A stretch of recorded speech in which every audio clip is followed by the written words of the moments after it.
Bonjour et bienvenue sur notre chaîne Astronature 49. Nous sommes heureux de vous retrouver pour notre émission des éphémérides en ce mois d'octobre 2025. Les différents événements au programme sont tout d'abord donc l'opposition de la planète naine Cérès au début du mois. Ensuite, nous parlerons de transits simultanés qui auront lieu sur la géante gazeuse Jupiter. Puis enfin, nous commenterons de la pluie d'étoiles filantes qui aura lieu à son maximum le 21 du mois. À mes côtés, Mathieu, notre passionné d'imagerie planétaire et solaire, et Robin, notre photographe croqueur de Voie lactée. Et donc, sans plus attendre, eh bien, nous allons débuter avec ce premier événement qui a lieu le 1er octobre. Il s'agit donc de l'opposition de la planète naine Cérès, et ce sera donc le meilleur moment pour pouvoir l'observer. Effectivement. Et Cérès, en fait, comme tu le disais, c'est une planète naine qui se trouve dans la principale ceinture d'astéroïdes entre les planètes Mars et Jupiter. Et d'ailleurs, c'est le seul objet à être considéré non pas comme un astéroïde, mais comme une planète naine à l'intérieur de cette ceinture. Toutes les autres planètes naines de notre système solaire, eh bien, se trouvent au-delà de l'orbite de Neptune, donc dans les confins du système solaire. Alors, cela dit, ce n'est pas un astre très imposant, hein. Son diamètre est inférieur à 1000 km. C'est quasiment 4 fois plus petit que notre Lune. Mais c'est vrai que vu depuis la Terre, eh bien, au télescope, elle apparaît plutôt comme 2 à 3000 fois plus petite que notre Lune. C'est énorme. Et en effet, puisque la distance de cette planète naine à la Terre est proche de 300 millions de kilomètres au moment où se passera donc cette opposition le 1er octobre. Sa magnitude qui sera de plus 7,5 ce 1er octobre, mais qui évolue généralement entre plus 6,7 et plus 9,3, nécessite de toute façon obligatoirement une bonne paire de jumelles et une solide carte du ciel, parce qu'elle est quand même bien cachée, notamment dans la constellation de la baleine cette année, et observable, j'ai envie de dire, plutôt sous un ciel rural, hein, parce que c'est certainement pas un astre très facile à observer dans un milieu urbain. Alors, elle se trouve, pour la localiser, hein, grossièrement, mais bon, un atlas du ciel, que ce soit papier ou virtuel, vous aidera davantage. Pour la localiser grossièrement, donc sachez qu'elle se trouve proche de l'étoile Eta Ceti, qui est une des étoiles qui constitue donc la constellation de la Baleine, qui est une étoile de troisième magnitude, soit dit en passant. Et puis, vous avez également Saturne et Neptune. Bon, on va plutôt parler de Saturne parce que Neptune est un petit peu dans la même gamme de magnitude, donc vraiment difficile à observer. Saturne, en fait, elle se trouvera à quelques degrés au-dessus, à droite de Cérès. Donc, ça peut être un premier jalon pour se diriger vers Cérès. Mais c'est vraiment le premier jalon, parce qu'il y a encore plein d'autres étapes avant de pouvoir y arriver à Cérès. Alors, bon, au télescope, comment ça se passe? Cérès, disons-le tout de suite, va rester ponctuel, et ce, dans le moindre télescope plus petit que 200 mm d'ouverture. Alors avec un gros Dobson, poussé à fort grossissement, et sous un ciel évidemment le plus stable possible, peut-être, verrez-vous un disque lumineux minuscule, mais toutefois un tout petit peu plus gros que le disque des étoiles environnantes. Et en effet, puisque son diamètre apparent de 0,65 secondes d'arc, et qui peut d'ailleurs encore monter jusqu'à 0,8 secondes d'arc lors des oppositions périhéliques, est résolu. Alors toujours avec un gros diamètre, un excellent seeing et puis une solide maîtrise des techniques photo, évidemment, il est possible, et sachez-le, de mettre en évidence des nuances d'albédo sur les images d'un disque qui est pourtant 3 fois plus petit que celui de Neptune. Ce qui représente, Neptune qui représente déjà, comme vous le savez sans doute, un sacré challenge quand même. Alors, pourra-t-on relever donc des régions plus sombres, mais aussi des petits spots plus brillants, en contraste avec une surface qui est naturellement sombre, hein, globalement très sombre de la part de Cérès. Bon, elles sont liées à des structures géologiques, mais bon, il faut pas rêver, ce sont ni des montagnes, ni des cratères. Le plus gros des cratères sur Cérès de mémoire doit faire, je crois, 280 km d'envergure. C'est quelque chose comme 4 fois plus petit que Cérès elle-même. Évidemment, ce genre de structure ne peut pas être résolu avec un télescope amateur, sauf si le contraste est vraiment très fort, évidemment, mais en général, un cratère et une montagne n'aura pas un contraste suffisant pour ce faire. Alors, ceci dit, on parlait de petits spots brillants tout à l'heure. Euh, on peut en voir quelques-uns à la surface de Cérès, et ces petits spots brillants, il est tentant de se dire que ça pourrait correspondre aux dépôts de sel qui sont laissés au fond de certains cratères, comme par exemple Okator, et structure d'ailleurs que la sonde Dawn, lorsqu'elle s'est approchée de l'astéroïde lors d'une mission qui s'est effectuée donc lors de la dernière décennie en l'occurrence, a pu montrer de manière évidente en haute résolution sur des photos, eh bien on peut peut-être effectivement y avoir accès en amateur. Bon, voilà. Donc, ce sont des sels qui sont déposés probablement par du cryovolcanisme ancien, laissés en fait par de l'eau qui se serait sublimée à la surface de Cérès et qui aurait laissé donc des dépôts de saumure. Sachez que dans le cas de la haute résolution de Cérès, si jamais l'envie vous prenait de se lancer dans un tel défi, une petite chose à savoir est la période de rotation de la planète, qui est donc de 9 heures et 4 minutes.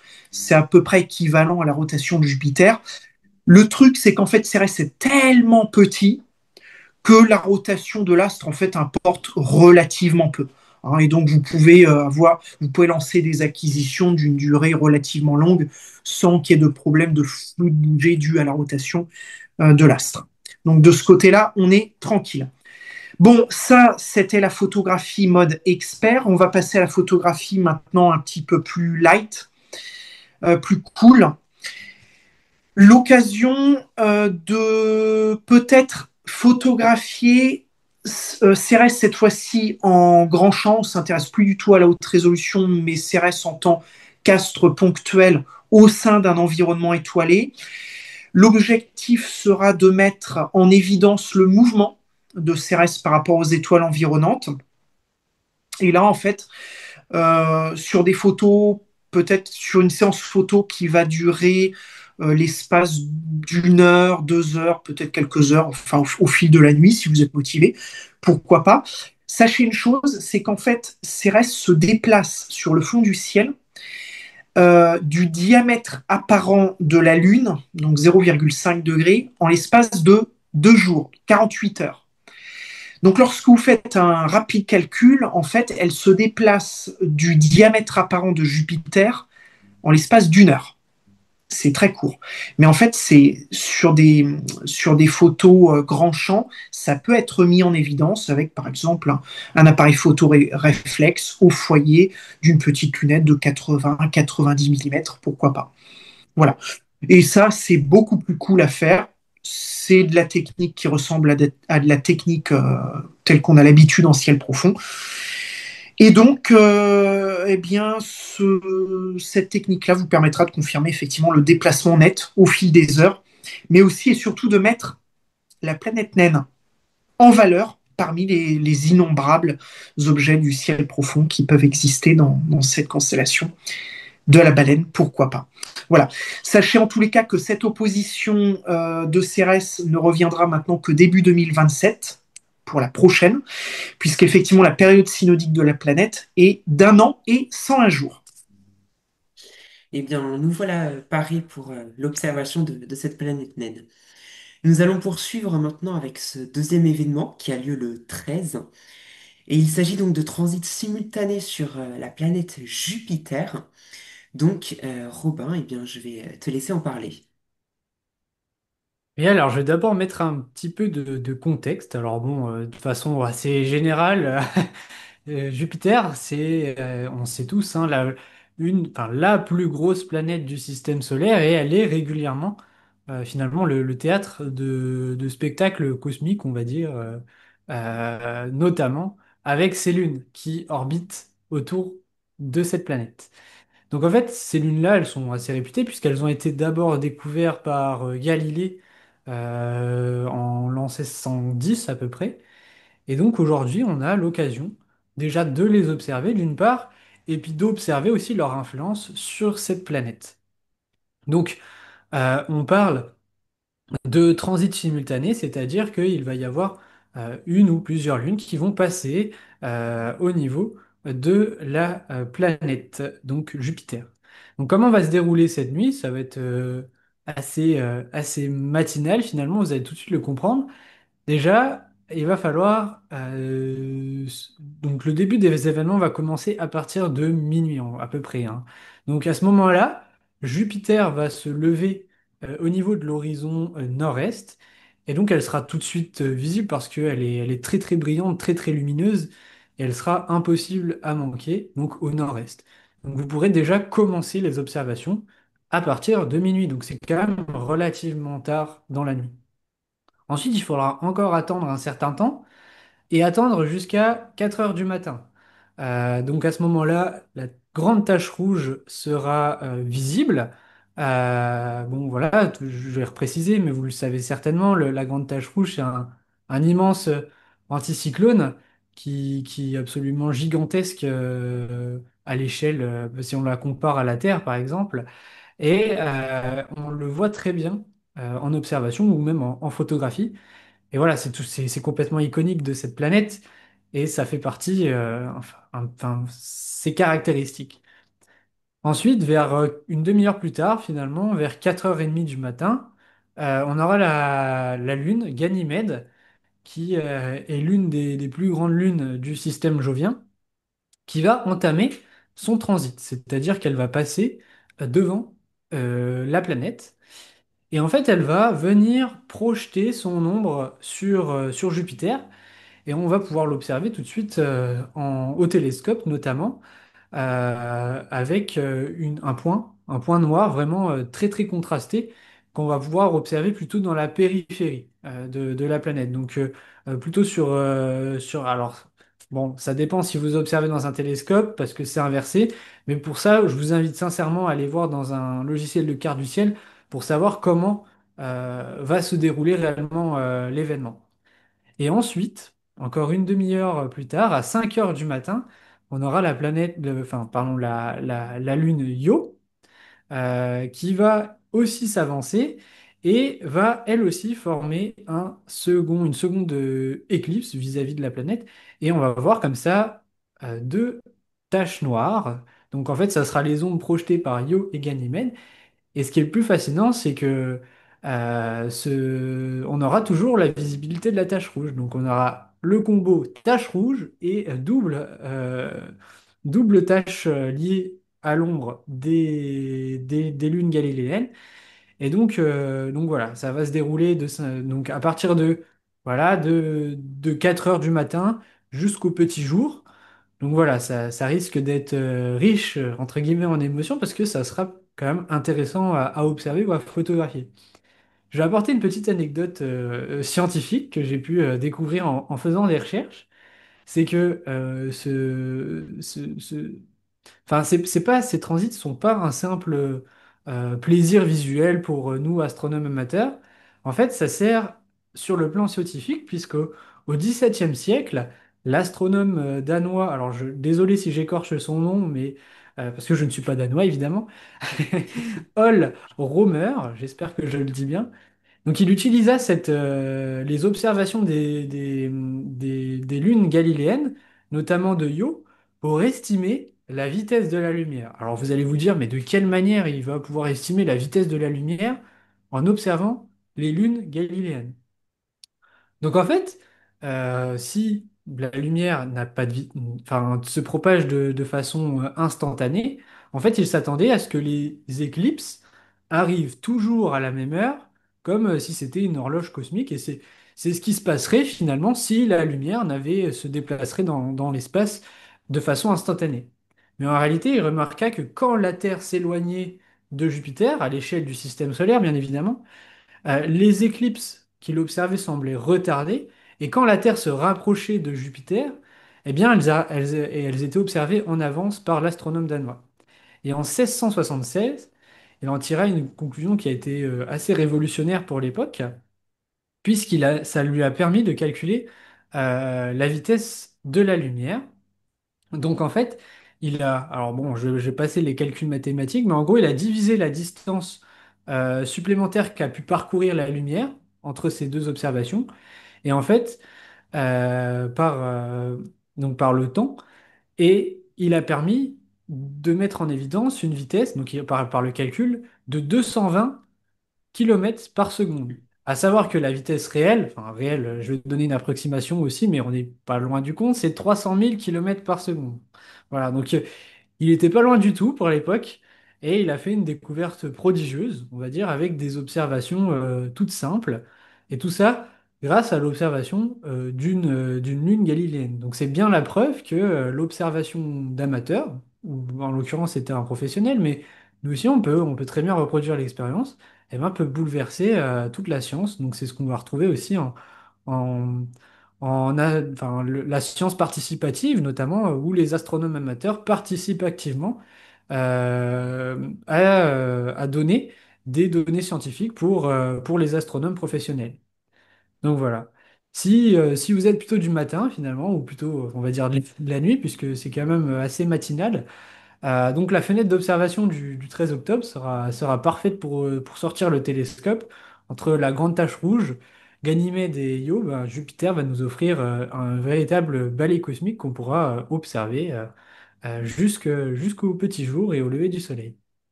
Eh bien, merci Robin pour tous ces détails que tu as pu nous donner, notamment bah, sur ce transit qui aura lieu ce mois-ci. Nous allons terminer avec ce dernier événement. Et il s'agit du maximum des Orionides qui aura lieu donc le 21. Alors, Robin, peux-tu nous donner déjà dans un premier temps eh bien, quelques conseils pour l'observation visuelle? Mais alors, les Orionides, on a le droit, on va dire, chaque année. Et chaque année, on a le droit à pas mal de pluies d'étoiles filantes, et notamment celle des Orionides. Donc en fait, c'est lorsque, on va pas préciser, mais c'est lorsque la Terre, elle parcourt dans son sillage des poussières, et donc ça va provoquer des pluies d'étoiles filantes. Et en l'occurrence, ces poussières, pour les Orionides, proviennent de la célèbre comète de Halley. Donc en fait, ces poussières, elles sont minuscules, hein. C'est la taille d'un grain de sable, voire même plus fin. Et voilà, quand elles entrent dans l'atmosphère, elles se consument, elles brûlent et elles émettent de la lumière. Et c'est ce qu'on va pouvoir observer. Donc le maximum des Orionides aura lieu dans la nuit du 20 au 21 octobre. Et comme son nom l'indique, ça aura lieu dans la constellation d'Orion.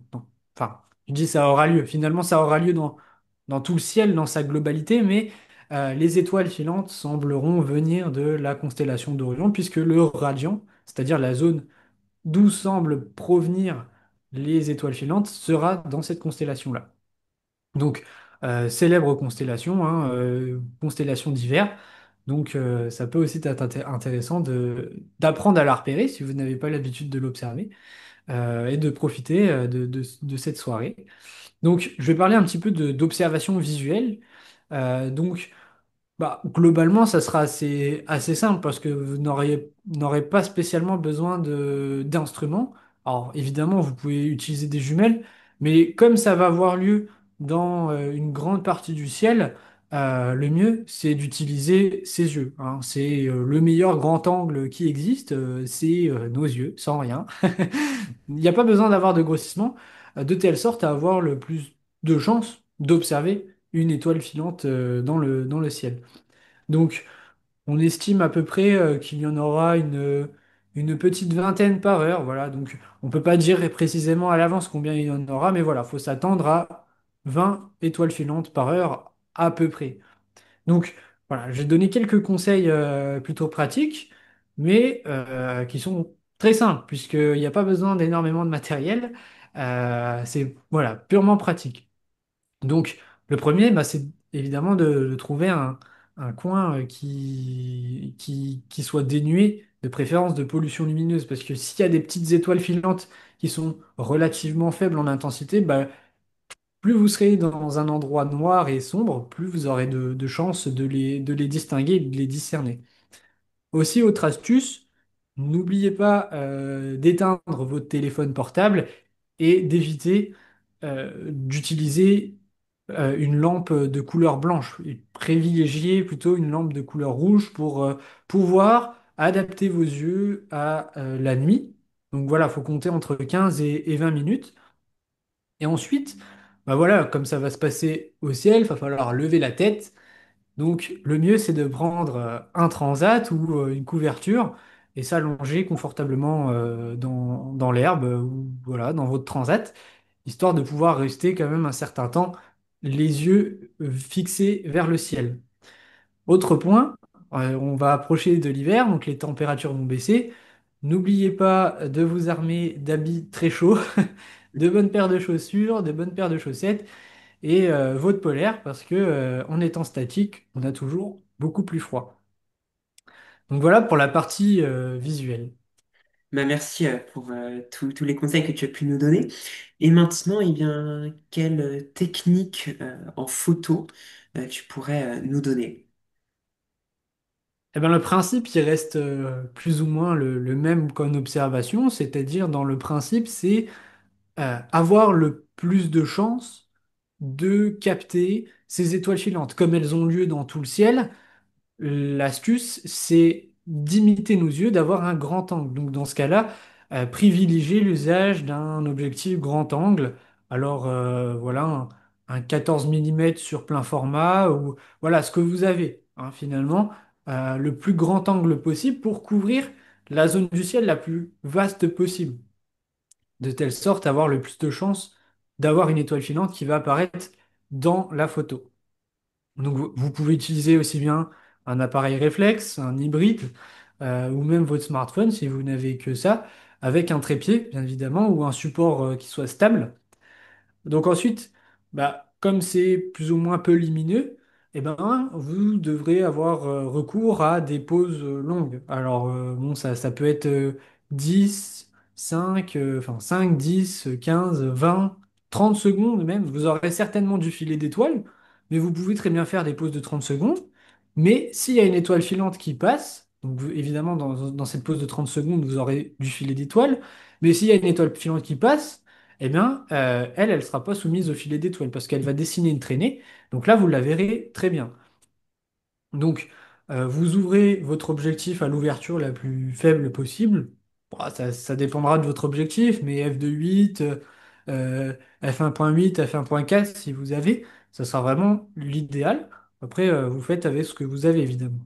La sensibilité ISO, vous pouvez la régler entre 1200, enfin 1600 et 3200. Après, ça dépendra aussi de la pollution lumineuse. Donc, plus il y a de pollution lumineuse, plus il faudra potentiellement réduire la sensibilité ISO et le temps d'exposition. Donc, après, bah voilà, faut faire des pauses en boucle. Donc, si vous choisissez de faire des pauses de 30 secondes, bah, vous faites une pause de 30 secondes et puis vous en lancez tout de suite après. Et puis donc, avec un peu de chance, quand il y aura une étoile filante qui apparaîtra, eh bien, vous la verrez sur votre pause de 30 secondes. Donc voilà.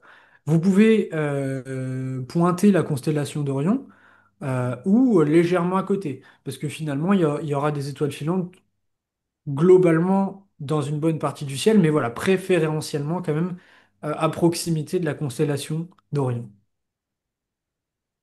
Eh bien, merci donc beaucoup pour tous ces conseils en photo que tu as pu nous donner aussi pour cette pluie d'étoiles filantes des Orionides. Nous allons pouvoir passer maintenant à la deuxième partie de notre émission. Donc, il s'agit des pépites de ce mois-ci. Et donc, eh bien, nous allons commencer par découvrir donc, celle que Mathieu, eh bien, tu as choisie. Alors, c'est une application que je vous recommande ce mois-ci. Les nuits s'allongent, tout doucement mais sûrement. Et puis surtout, on vient de passer l'équinoxe. Et l'équinoxe, c'est un moment très particulier qui permet des observations extrêmement intéressantes, notamment au niveau des latitudes polaires, mais pas que, on va y revenir. En fait, on a observé notamment au mois d'octobre qu'il y a un espèce de pic au niveau de l'observation des aurores polaires. Alors pourquoi? Probablement dû à la configuration de la géométrie du champ magnétique terrestre, qui laisse s'écouler le vent solaire plus facilement vers l'atmosphère terrestre. Et donc, évidemment, eh bien, plus de chances pour nous, même ici en métropole française, de pouvoir observer ou au moins photographier, peut-être très bas sur l'horizon nord, quelques aurores polaires. Et donc, l'application que je vous recommande, eh bien, c'est My Aurora Forecast, qui est une application relativement complète et qui est aussi une application d'alerte, notamment lorsqu'une aurore polaire est observée sous nos latitudes. Alors, comment ça fonctionne? Donc, là, je suis dans l'application My Aurora Forecast. En fait, lorsque vous l'ouvrez, dans la page d'accueil, vous avez la carte de l'ovale auroral. Donc, vous pouvez visualiser en temps réel le déplacement de l'ovale des aurores polaires, et donc notamment leur affaissement jusqu'à nos latitudes, ou au contraire, eh bien, leur retrait jusqu'aux latitudes plus hautes. Vous avez également des webcams en direct qui vous permettent de voir à distance virtuellement les aurores qui peuvent avoir lieu sur des sites très élevés en latitude, notamment près du cercle polaire. Vous avez également des prévisions qui sont faites concernant donc des paramètres comme la vitesse du vent solaire, sa densité, le BZ, le BT, etc. Vous pouvez également voir la configuration du Soleil lui-même en direct. Et puis et surtout, vous avez un paramètre majeur sur lequel fonctionne beaucoup l'application, c'est ce qu'on appelle l'indice KP. Plus l'indice KP est élevé, donc l'échelle de l'indice KP va de 0 à 10, donc plus il est élevé et plus vous avez de chances d'observer des aurores polaires sous nos latitudes. Alors ça c'est en théorie parce que l'indice KP reste un indice qui doit s'inscrire dans la collaboration avec d'autres indices encore. L'indice KP à lui seul ne renseigne absolument pas sur la possibilité de voir des aurores sous nos latitudes, mais tel que je l'appelle, eh bien, c'est un indice. Donc, en général, lorsque l'indice KP atteint 8, voire 9, il y a une possibilité, si ce n'est d'observation, au moins de photographier ces aurores polaires. Voilà donc une application à télécharger, elle est gratuite, que ce soit sous Android ou sous iOS, pour tenter de partir à la chasse aux aurores polaires. Eh bien, très bien, merci pour cette application, d'avoir partagé cette application. Et maintenant, eh bien, nous allons découvrir la pépite que Robin, eh bien, tu as choisie. Alors moi, j'ai parlé aux amateurs de littérature et pas que. En fait, je vais vous présenter un livre que j'ai absolument dévoré. Ça s'appelle le projet. Alors, bon, il y a l'effet de flou Ouais. qui nous embête, mais ça s'appelle le projet Dernière Chance de Andy Weir. Et donc, on va suivre. Donc, c'est un livre de science-fiction qui va bientôt d'ailleurs être adapté en film, courant 2026, si je dis pas de bêtises. Mais je pense que c'est plus intéressant de le lire pour vivre vraiment les aventures. C'est un livre qui se dévore complètement, où on va suivre les aventures et les réflexions de Ryland Grace, qui est un scientifique américain. Donc ça, je vous spoil un tout petit peu en vous disant que c'est un scientifique. Mais en fait, il va se réveiller dans un vaisseau spatial inconnu où il n'a absolument aucune mémoire de son passé. Et donc, on va découvrir la raison de pourquoi il est là. Et comme c'est un scientifique, on va avancer avec lui, avec ses réflexions, et il va faire des découvertes absolument fascinantes, étonnantes. Et en fait, on est plongé dans toute cette lecture entre mystère et révélation, et c'est vraiment passionnant. de découvrir tout ce qui se passe. Alors évidemment, c'est de la science-fiction, mais qui est quand même particulièrement bien ancré dans le réel, puisque c'est quelque chose qui pourrait potentiellement se passer aujourd'hui, même si voilà, ça reste de la fiction. Mais j'ai vraiment dévoré ce livre. Si vous êtes de nature scientifique ou que vous utilisez même de nombreux appareils scientifiques, vous saurez certainement en reconnaître quelques-uns dans ce livre. Ben, merci beaucoup, Sir Robin, de nous avoir partagé donc ce livre. Et donc là, eh bien, tu nous as mis l'eau à la bouche. Nous allons maintenant, avant de conclure notre émission, eh bien, vous présenter une photo que nous avons choisie ce mois-ci. Et il s'agit en fait d'une photo du soleil prise donc par notre astronome amateur Mathieu en date donc du 5 septembre. Et donc voilà que se termine notre émission et je vous souhaite donc de bonnes observations et en attendant eh bien, de nous retrouver pour le mois prochain pour de nouveaux événements, eh bien je vous souhaite un bon ciel.